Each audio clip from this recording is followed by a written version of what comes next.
വളരെ നിർഭാഗ്യകരമായ ഒരു സംഭവമാണ് നമുക്കെല്ലാവർക്കും അറിയുന്നത് പോലെ ഇന്ന് പുലർച്ചെ 4:45 വലപ്പാട് പോലീസ് സ്റ്റേഷൻ പരിധിയിലെ നാട്ടിക JK സിനിമ തിയേറ്ററിൻ്റെ മുൻവശമുള്ള റോഡ്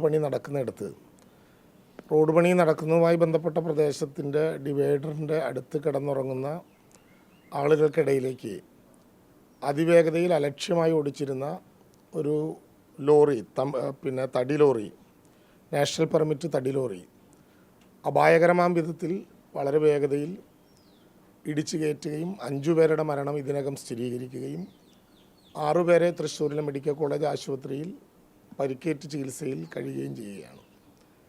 5 പേരുടെ മരണം ഇതിനകം സ്ഥിരീകരിച്ചിട്ടുണ്ട്. ആശുപത്രിയിൽ പരിക്കുകളോടെ പ്രവേശിക്കപ്പെട്ടിട്ടുള്ള 6 പേരിൽ 2 പേർക്ക് ഗുരുതരമായിട്ടുള്ള സ്ഥിതിവിശേഷമുണ്ട് എന്നാണിപ്പോൾ കാണാൻ കഴിഞ്ഞിട്ടുള്ളത്. സംഭവം അറിഞ്ഞ ഉടനെ തന്നെ ജില്ലാ കളക്ടറും കമ്മീഷണറും ബന്ധപ്പെട്ടിരുന്നു. ഏതാനും മിനിറ്റുകൾക്കകം ഞങ്ങളുടെ നിർദ്ദേശമനുസരിച്ച് കമ്മീഷണറും കളക്ടറും നേരിട്ട് സ്ഥലത്തെത്തിച്ചേർന്ന് അവിടെ ഉണ്ടായ സംഭവങ്ങളെ സംബന്ധിച്ചിട്ടുള്ള ഒരു വളരെ വിശദമായിട്ടുള്ള റിപ്പോർട്ട് സർക്കാരിന് നൽകും. തുടർന്നുള്ള നടപടിക്രമങ്ങൾ മുഴുവൻ കോർഡിനേറ്റ് ചെയ്യാൻ ജില്ലാ കളക്ടറെ ചുമതലപ്പെടുത്തിയിട്ടുണ്ട്.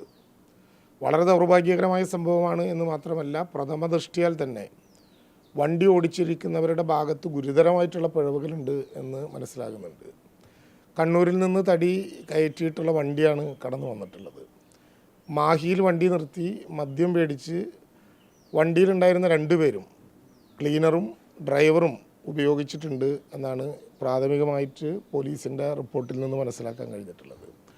മനഃപൂർവ്വമായ നരഹത്യക്കാണ് കേസെടുത്തിട്ടുള്ളത്. IPC 304 അടക്കമുള്ള വകുപ്പുകൾ ചുമത്തി ഏതെങ്കിലും വിധത്തിലുള്ള ഒരു ലൂപ്പ് ഫോളും ഇല്ലാത്ത വിധത്തിൽ കർശനമായ നടപടി ഇക്കാര്യത്തിൽ കൈക്കൊള്ളണം എന്ന് നിർദ്ദേശം നൽകിയിട്ടുണ്ട്. മനഃപൂർവ്വമായ നരഹത്യക്ക് കേസെടുക്കുന്ന വിധത്തിൽ ആ കാര്യങ്ങൾ നോക്കിയിട്ടുമുണ്ട്. ഇവിടെ ആളുകൾ കിടന്നുറങ്ങാനുണ്ടായ സാഹചര്യം ഉൾപ്പെടെയുള്ള കാര്യങ്ങൾ പിന്നീട് പരിശോധിക്കേണ്ടതാണ്. അത് സംബന്ധിച്ച് പക്ഷേ പ്രാഥമികമായിട്ടുള്ള റിപ്പോർട്ട് നൽകും. പക്ഷേ എന്തു വന്നാലും വണ്ടി ഓടിച്ചിരുന്നവരുടെ ഭാഗത്ത് നിന്നാണ് പൂർണ്ണമായിട്ടുള്ള തെറ്റെന്നും അവിടുത്തെ ഡിവൈഡർ ഉൾപ്പെടെ ഇടിച്ച് തെറിപ്പിച്ചാണ് ഈ വാഹനം അമിത വേഗതയിൽ വന്നിട്ടുള്ളത് എന്നും പ്രാഥമികമായിട്ടുള്ള അന്വേഷണത്തിൽ ബോധ്യപ്പെട്ടിട്ടുണ്ട്. വളരെ വേഗത്തിൽ ഇൻക്വസ്റ്റ് ഉൾപ്പെടെയുള്ള നടപടികൾ നടപ്പിലാക്കും. ജില്ലാ ഭരണകൂടത്തിൻ്റെ തന്നെ നേതൃത്വത്തിൽ മരണപ്പെട്ടവരെ അവരുടെ പോസ്റ്റ്മോർട്ടം നടപടികൾ പൂർത്തീകരിച്ച് സർക്കാർ തന്നെ പ്രത്യേകമായി തയ്യാറാക്കുന്ന വാഹനങ്ങളിൽ അവരുടെ വീടുകളിലെത്തിക്കാനുള്ള സ്ഥിതിവിശേഷം ഉണ്ടാക്കണം എന്ന് തൃശ്ശൂർ ജില്ലാ കളക്ടർക്ക് നിർദ്ദേശം നൽകിയിട്ടുണ്ട്. പാലക്കാട് ജില്ലാ കളക്ടറോടും ഇക്കാര്യം കോർഡിനേറ്റ് ചെയ്യാൻ ആവശ്യപ്പെട്ടിട്ടുണ്ട്. മൃതസംസ്കാരത്തിന് ആവശ്യമായിട്ടുള്ള പ്രാഥമികമായിട്ടുള്ള സഹായം അവർക്ക് നൽകാനും പ്രത്യേകമായിട്ടുള്ള നിർദ്ദേശം നൽകിയിട്ടുണ്ട്. ഇൻക്വസ്റ്റും പോസ്റ്റ്മോർട്ടവും നടപടികൾ വേഗതയിലാക്കും. ജില്ലാ കളക്ടറും കമ്മീഷണറും അവിടെ പോയി സന്ദർശിച്ചതിനെ തുടർന്ന് കൂടുതൽ കാര്യങ്ങൾ കൃത്യമായി മനസ്സിലാക്കാനാകും. എന്തായാലും ഏത് സാഹചര്യത്തിലും കുറ്റമുണ്ടായിട്ടുണ്ട്, ചെയ്തിട്ടുണ്ട് എന്ന വിധത്തിലുള്ള ബോധ്യപ്പെടൽ തന്നെയാണ് ഉണ്ടായിട്ടുള്ളത്. വളരെ നിരപരാധികളായിട്ടുള്ള സാധാരണക്കാരായിട്ടുള്ള പാവപ്പെട്ട തൊഴിലാളികളുടെ നേരെയാണ് ഈ ആക്രമണവും മരണവും ഉണ്ടായത്. അപ്പോൾ അതുകൊണ്ട് തന്നെ വളരെ കർശനമായിട്ടുള്ള നടപടിയെടുക്കും. ഇതിൽ കുറ്റക്കാരായ ഒരാളെയും വെറുതെ വിടാൻ പോകുന്നില്ല. തുടർന്നുള്ള നടപടിക്രമങ്ങളെല്ലാം ജില്ലാ ഭരണകൂടം കോർഡിനേറ്റ് ചെയ്യും. ആളുകളുടെ ചികിത്സയും നൽകാനുള്ള എല്ലാ നിർദ്ദേശവും മെഡിക്കൽ കോളേജ് അധികൃതർക്കും ജില്ലാ കളക്ടർക്കും ഇതിനകം നൽകിയിട്ടുണ്ട്.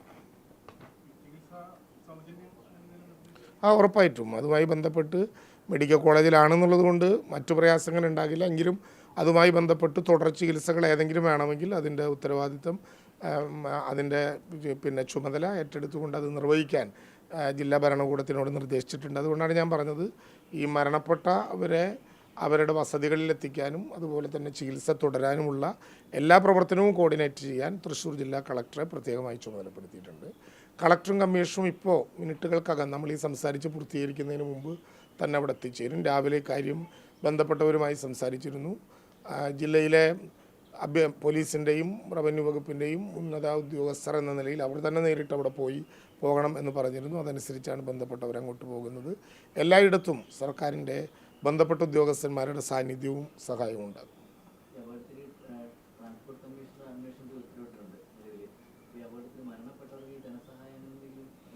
ഉറപ്പായിട്ടും സാധാരണ കേരളത്തിലുള്ള നടപടിക്രമമാണല്ലോ അത്. മരണപ്പെട്ടവരെ സഹായിക്കുന്നതിനുള്ള സംവിധാനം മുഖ്യമന്ത്രിയുടെ പ്രത്യേക സഹായ നിധിയിൽ നിന്നുണ്ടാകും. അത് സാധാരണ CMDRFൻ്റെ നോംസുമായി ബന്ധപ്പെട്ട കാര്യങ്ങളാണ്. പക്ഷേ അതോടൊപ്പം തന്നെ അവരുടെ കൂടുതൽ സഹായങ്ങൾ എന്തെങ്കിലും ആവശ്യമുണ്ടെങ്കിൽ അതുമായി ബന്ധപ്പെട്ട് ജില്ലാ കളക്ടർ നൽകുന്ന റിപ്പോർട്ടിൻ്റെ അടിസ്ഥാനത്തിൽ കൂടിയാണ് ആ കാര്യം പരിശോധിക്കുക. സാധാരണ നിലയിലുള്ള സഹായം ഉറപ്പായിട്ടും പ്രാഥമിക ഘട്ടത്തിൽ തന്നെ അവർക്ക് നൽകാനുള്ള സൗകര്യങ്ങൾ ഉണ്ടാക്കും.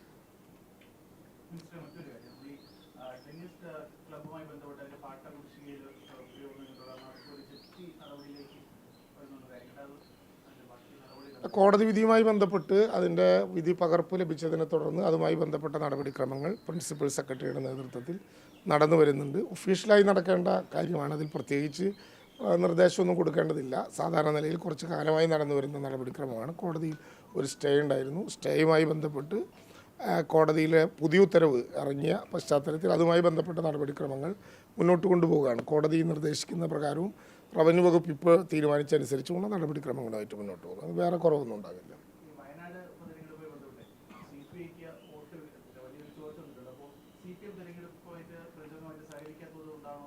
അല്ല, അങ്ങനെ ഒരു വിലയിരുത്തലത്തിലേക്ക് ഇപ്പോൾ ഞങ്ങൾ പോയിട്ടില്ല. രാഷ്ട്രീയമായിട്ട് ഇത്തരം കാര്യങ്ങൾ പാർട്ടി സെക്രട്ടറിയാണ് പറയേണ്ടത്. പക്ഷേ പ്രാഥമികമായി വോട്ട് എല്ലാവർക്കും കുറഞ്ഞിട്ടുണ്ട്. വോട്ട് ശതമാനം കുറഞ്ഞതനുസരിച്ച് എല്ലാവർക്കും വോട്ട് കുറഞ്ഞിട്ടുണ്ട്. പിന്നെ അങ്ങനെ കുറഞ്ഞതിൽ പ്രത്യേകമായിട്ട് എന്തെങ്കിലും കുറവുകളുണ്ടോ എന്ന കാര്യമൊക്കെ സ്വാഭാവികമായിട്ടും പാർട്ടി കമ്മിറ്റിയും ഇടതുപക്ഷ ജനാധിപത്യ മുന്നണിയും ചേർന്ന് പരിശോധിക്കും. മറ്റൊരു കണ്ടെത്തൽ ഇപ്പോൾ എന്തായാലും ഇല്ല. ഇടതുപക്ഷ ജനാധിപത്യ മുന്നണി വളരെ കൂട്ടായ പ്രവർത്തനമാണ് 3 ഉപതെരഞ്ഞെടുപ്പുകളിൽ നടന്നിട്ടുള്ളത്. ബാക്കി കാര്യങ്ങളൊക്കെ നോക്കി പറയാം. ഇപ്പോൾ ഇത് ഇത്രയും മതി. പുതിയ വാർത്തകളും വിശേഷങ്ങളും ഇനി വിരൽ തുമ്പിൽ. എല്ലാ ഡിജിറ്റൽ പ്ലാറ്റ്ഫോമുകളിലും ഇപ്പോൾ സീ മലയാളം ന്യൂസ് ലഭ്യം.